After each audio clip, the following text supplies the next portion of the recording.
E te peço licença para encontrar aqui o Fernando Haddad, para a gente fazer também Fernando Haddad não, o Fernando Haddad já nos deu o ar da graça, é o outro Fernando que vem aqui, o Fernando Nakagawa, porque ambos dominam todas essas contas fiscais, aí a gente acaba de Fernando para Fernando, para a gente entender especificamente essa conta dos municípios, que é, como o Pedro Duran estava apresentando, mais ou menos 1/3 desse pacote todo ali de impacto fiscal. Para um governo que está contando centavos para cumprir as suas metas, faz muita diferença.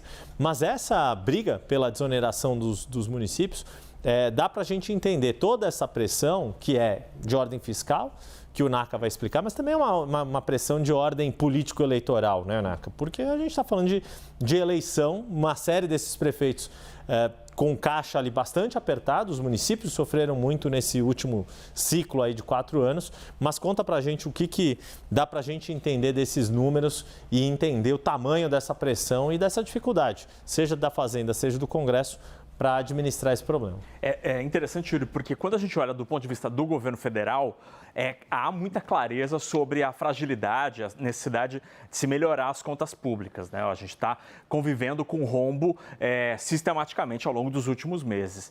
Mas quando a gente observa os municípios separadamente, também houve uma piora drástica ao longo dos últimos meses. Em 2022, as cidades terminaram com quase 26 bilhões de reais em caixa. Um superávit primário de 26 bilhões de reais nas prefeituras. Quando a gente observa os últimos 12 meses, a conta virou completamente. Tinha dinheiro em caixa e agora está faltando 11 bilhões e 500. Há um déficit de 11 bilhões e 500 hoje, dado do Banco Central, último dado relativo ao mês de janeiro. Então, as prefeituras estão com falta de dinheiro. Há um rombo de quase 1 bilhão de reais por mês no conjunto dos municípios brasileiros. Por quê? Há duas razões principais. A primeira é a queda real nos repasses. Tanto repasses do Tesouro Nacional, de Fernando Haddad, mas também dos governadores. Os dois repasses tiveram queda real nos grandes números. Além disso, há o calendário eleitoral pressionando, que impede os gastos no segundo semestre, faz com que muitas prefeituras acelerem os gastos ao longo deste atual momento. Então, juntando essas duas razões, você tem uma piora muito evidente no caixa das prefeituras. Isso, obviamente, está gerando pressão política em cima do Congresso Nacional para que eles tenham algum tipo de alívio financeiro. Agora, falando sobre o meu xará, que criticou até o papel da imprensa, é interessante observar que, de fato, concordo que nos anos 90, por exemplo, a imprensa como um todo era muito mais fiscalista, como a gente diz na imprensa econômica, né? Cuidava muito mais das contas públicas. Atualmente, continua sendo, quando a gente olha para as contas federais.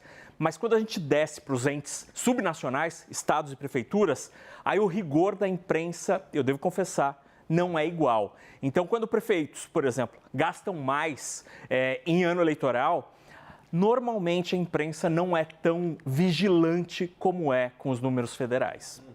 Bom, e vale lembrar que mesmo no ano de 2022 também houve ali enfim, tem toda uma discussão do quanto houve de gastos adicionais até do governo federal. Sim. E do quanto isso, o próprio Congresso, no fim das contas, que é quem tem esse papel de fiscalização, foi mais negligente, leniente com esse aumento. A questão é que, de fato, se havia ali da própria imprensa um ímpeto mais fiscalista, digamos assim, era porque a conjuntura do país e a classe política era mais fiscalista naquela época. Sim, é verdade. E agora, de forma geral, não só porque é um governo que acredita mais em gasto público para ter benefícios sociais, né, impacto na economia e melhora de bem-estar das pessoas, mas a própria classe política do Congresso Nacional, a defesa mais fiscalista também perdeu força lá e aí isso acaba impactando de um modo geral. Sim, concordo totalmente. O mundo político, desde a pandemia, sentiu o gosto doce e delicioso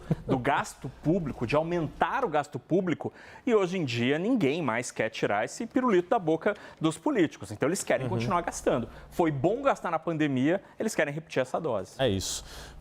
Fernando Nakagawa, quase que eu te chamei de novo de Fernando Haddad, mas é porque previ que a gente ia encontrar com o Fernando Haddad aqui no nosso telão aqui, que também ajudou a gente a ilustrar essa situação, e o próprio ministro Fernando Haddad dando esta entrevista coletiva aqui durante o Brasil Meio-Dia, também trazendo mais elementos para a gente entender o que está em jogo neste momento, numa semana mais calma nas votações do plenário do Congresso, em especial na Câmara dos Deputados, que fez esse recesso branco, mas se percebe que nos bastidores tem muita coisa pegando fogo. Fernando Nakagawa, obrigado por hora, meu caro.